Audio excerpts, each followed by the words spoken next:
दोस्तों नमस्कार, प्रणाम, अभिवादन स्वीकार करें। शुरू करते हैं आज की बड़ी खबरें। यदि आपको खबरें पसंद आए तो वीडियो को लाइक जरूर करिएगा और इसी प्रकार की खबरों के लिए आप चैनल को सब्सक्राइब कर लें। खबरें पूरी पाने के लिए वीडियो अंत तक जरूर देखिएगा। और आप हमें प्रदेश के किस जिले से देख रहे हैं कमेंट बॉक्स में जरूर बताइएगा। व्हाट्सअप चलाने वाले और फ़ोन कॉल करने वालों के लिए जरूरी एवं बड़ी खबर है। व्हाट्सएप और फ़ोन कॉल के लिए नए संचार नियम कल से लागू हो गए हैं। संचार नियम के तहत सभी कॉल रिकॉर्ड की जाएगी। अब सभी कॉल रिकॉर्डिंग सहज ली जाएगी। व्हाट्सएप, फेसबुक, ट्विटर और सभी सोशल मीडिया पर सरकार द्वारा नज़र रखी जाएगी। जो नहीं जानते उन्हें आप बता दीजिएगा और शेयर भी करिएगा। आपके उपकरण मंत्रालय प्रणाली से जुड़े होंगे।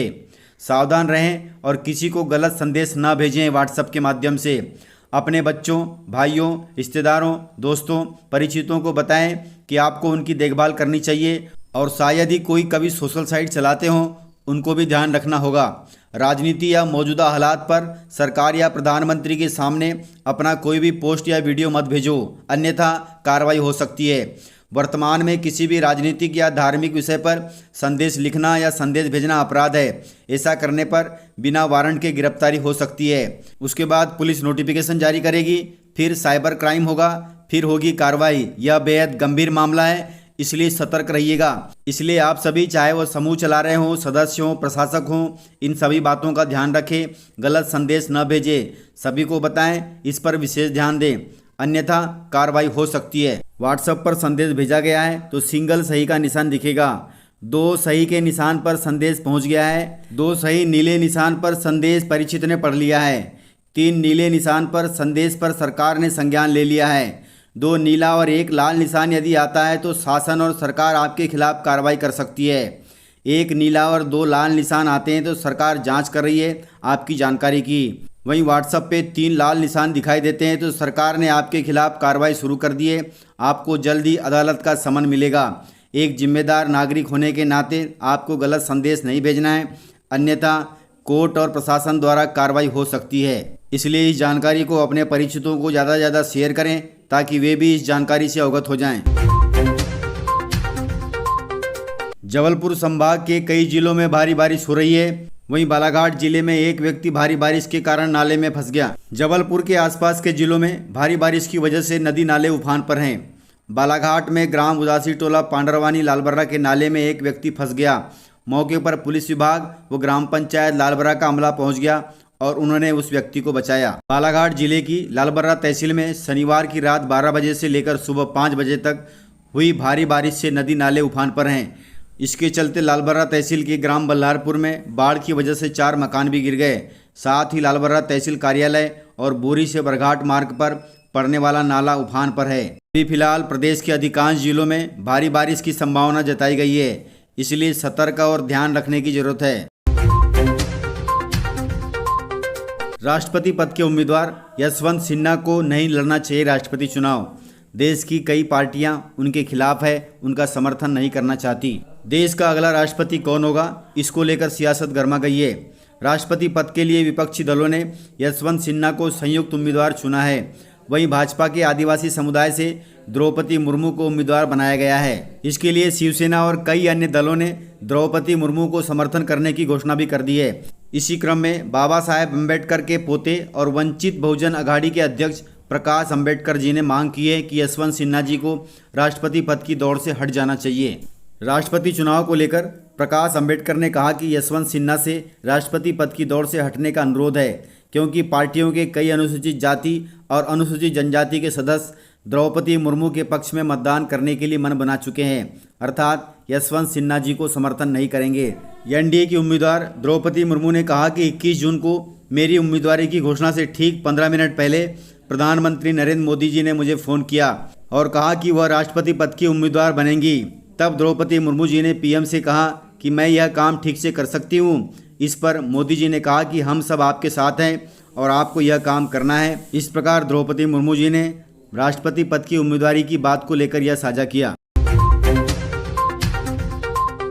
बाजार में एक छोटी पोर्टेबल वॉशिंग मशीन आई है जो टिफिन बॉक्स की तरह दिखाई देती है। यह मिनटों में कपड़े साफ करती है। यदि आप इसे लेने के इच्छुक हैं तो जरूर ले लें। जो लोग विद्यार्थी हैं यानी पढ़ाई करते हैं या फिर नौकरी करते हैं, अर्थात वे अकेले रहते हैं, या फिर आपके घर में 2 से 3 लोग हैं, तो आपके लिए यह वॉशिंग मशीन बहुत ही अच्छी साबित होगी, जो सस्ती होने के साथ साथ मिनटों में आपके कपड़ों को चकाचक कर देगी। यह एक पोर्टेबल वॉशिंग मशीन है जिसे आप ई-कॉमर्स वेबसाइट फ्लिपकार्ट से खरीद सकते हैं। इसे इस्तेमाल के बाद फोल्ड करके अलमारी में भी रख सकते हैं और फोल्ड होने के बाद यह बिल्कुल एक टिफिन बॉक्स की तरह दिखाई देती है। फ्लिपकार्ट पर इस वॉशिंग मशीन की कीमत 9,999 रुपये रखी गई है, लेकिन इसमें 52% की डिस्काउंट के साथ इसकी कीमत 4,799 रुपये हो गई है। इस मशीन की खरीद पर आपको एक कैशबैक कूपन भी दिया जाएगा। यदि आप इच्छुक हैं तो ज़रूर फ्लिपकार्ट से ऑनलाइन मंगवा सकते हैं। सिंगरौली जिले में आम आदमी पार्टी ने निकाय चुनाव में जीत हासिल की है, अर्थात अब प्रदेश में आम आदमी पार्टी की एंट्री हो चुकी है। निकाय चुनाव की मतगणना के अंतिम चरण तक बढ़त बनाए रखते हुए आम आदमी पार्टी के प्रत्याशी रानी अग्रवाल ने 9,352 मतों से महापौर का चुनाव जीत लिया। रानी अग्रवाल जी को कुल 34,585 मत मिले, जबकि भाजपा के चंद्र प्रताप विश्वकर्मा जी को 25,233 मत मिले। वहीं कांग्रेस प्रत्याशी अरविंद सिंह जी को 25,031 मत प्राप्त हुए। इस प्रकार से प्रदेश में आम आदमी पार्टी ने एंट्री कर ली है। अभी प्रदेश तथा देश में बारिश का मौसम चल रहा है। इसके दौरान भारी बारिश हो रही है। इसके चलते कई जगह नदी और नाले उफान पर चल रहे हैं, जिससे भारी तबाही हो रही है। इसलिए भगवान का नाम लें, ईश्वर का नाम लें, क्योंकि सुख में सब साथ देते हैं, दुख के समय केवल धर्म ही साथ देता है। धर्म के मूल में ही व्यक्ति का कल्याण है। जीवन में अपने धर्म, देव, गुरु, माता पिता को कभी नहीं भूलना चाहिए। धर्म ही संकट के समय साथ देगा। सुख में सब साथ देते हैं, लेकिन दुख के समय धर्म ही साथ देता है। अपने संस्कारों और संस्कृति को आत्मसात करें और इसका पालन करें। जिसने भी अपने गुरु माता पिता को धोखा दिया, उनको कष्ट सहना पड़ा है और आगे भी सहना पड़ेगा। माता पिता गुरु के उपकार कभी नहीं भूलना चाहिए। यह विचार श्रमण मुनि श्री विनय सागर महाराज ने दिए हैं। मुनि श्री महाराज ने कहा कि जो शिक्षा और संस्कार मिले हैं उसे स्वीकार करना चाहिए। प्रभु का नाम, ज्ञान, ईश्वर की आराधना और गुरुवाणी करना चाहिए। धर्म के आगे दुनिया को भी झुकना पड़ता है, इसलिए इन सभी बातों का ध्यान रखें। निकाय चुनाव में 52 जिले में से 44 जिला पंचायत जीतने का भाजपा ने दावा किया है। महापौर और पार्षद के परिणाम के ठीक पहले भाजपा ने प्रेस कॉन्फ्रेंस कर दावा किया कि 52 जिला पंचायतों में से 44 में भारतीय जनता पार्टी जीत रही है। कुछ सदस्य बागी होकर चुनाव लड़े थे, उनसे भी बात चल रही है, अर्थात वे भी बीजेपी में शामिल हो सकते हैं। भाजपा के ही सदस्य हैं, उनके हमारे साथ जुड़ने से भाजपा की ताकत दोगुनी होगी। यह बात उच्च शिक्षा मंत्री डॉक्टर मोहन यादव जी ने प्रेस कॉन्फ्रेंस में कही है। उन्होंने कहा कि जिला पंचायत में प्रदेश में 84% सफलता मिली है। मीडियम राइज स्कूलों में शिक्षकों की नियुक्ति के आदेश जारी हो गए हैं। वहीं अतिथि शिक्षकों की नियुक्ति के भी आदेश जारी हुए हैं। वर्तमान सत्र में स्कूल खुलने के करीब 1 माह बाद अब जाकर लोक शिक्षण संचालनालय ने शालाओं में और सीएम राइज स्कूलों में अतिथि शिक्षकों की नियुक्ति के आदेश जारी किए हैं। लोक शिक्षण संचालनालय द्वारा 13 जुलाई को पोर्टल पर अतिथि शिक्षकों की नियुक्ति के आदेश दिए गए हैं, जिसके अनुसार शिक्षकों के रिक्त पदों वाले स्कूलों में अतिथि शिक्षकों के लिए अपडेशन प्रक्रिया शुरू कर दी गई है। यदि आपने भी फॉर्म भरा है तो जरूर पोर्टल पर जाकर के देख लें।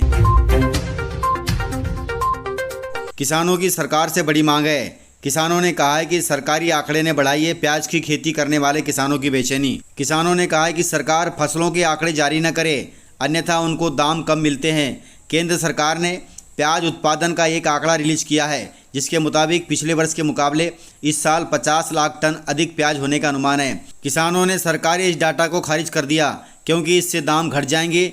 पहले ही वे 50 पैसे से लेकर 5 रुपये प्रति किलो के हिसाब से प्याज बेचने के लिए मजबूर हैं। किसानों ने कहा कि सरकार इस तरह से आंकड़े जारी करेगी तो मार्केट में दाम का सेंटीमेंट कैसा होगा, इसका अंदाज़ा शायद लगाया जा सकता है।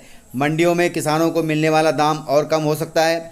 इसलिए प्याज उत्पादक किसानों ने केंद्र सरकार के इस डाटा पर सवाल उठाते हुए कई तीखे प्रश्न किए। यदि यह बात केंद्र सरकार तक सोशल मीडिया के माध्यम से पहुंचती है तो केंद्र सरकार को इस बात पर संज्ञान लेना चाहिए और ज़रूरी आंकड़े ही जारी करने चाहिए, ताकि किसानों को राहत मिल सके। निकाय चुनाव में मध्य प्रदेश में ओबीसी की पार्टी ने खोल दिया है खाता, अर्थात ओबीसी की पार्टी ने भी प्रदेश में एंट्री ले ली है। खंडवा और बुरहानपुर जिले में जीते हैं ओवैसी पार्टी के पार्षद प्रत्याशी। मध्य प्रदेश के निकाय चुनाव में असदुद्दीन ओवैसी की पार्टी ने भी खाता खोल दिया है। खंडवा जिले और बुरहानपुर जिले में पार्टी के पार्षद पद के 2 प्रत्याशी चुनाव जीते हैं। खंडवा जिले में पार्टी की प्रत्याशी शकीरा बिलाल जी जीती हैं, वहीं बुरहानपुर जिले में पार्टी प्रत्याशी रफीक अहमद जी ने जीत दर्ज की है। इस तरह प्रदेश में आम आदमी पार्टी और असदुद्दीन ओवैसी की पार्टी ने खाता खोल दिया है, एंट्री कर ली है। अब आगे आने वाले समय में विधानसभा चुनाव है, उसमें भी ये दोनों पार्टियां जमकर हिस्सा लेंगी। लेकिन हम जनता हैं, हमें मालूम है कि हमें किस पार्टी को जिताना है। तो इस प्रकार से जानकारियाँ थी। यदि आपको जानकारियाँ पसंद आई हो तो वीडियो को लाइक ज़रूर करिएगा, और यदि आपने वीडियो पूरा देखा है तो उसके लिए बहुत बहुत धन्यवाद। तो मिलते हैं सर अगले वीडियो के साथ, तब तक के लिए जय हिंद।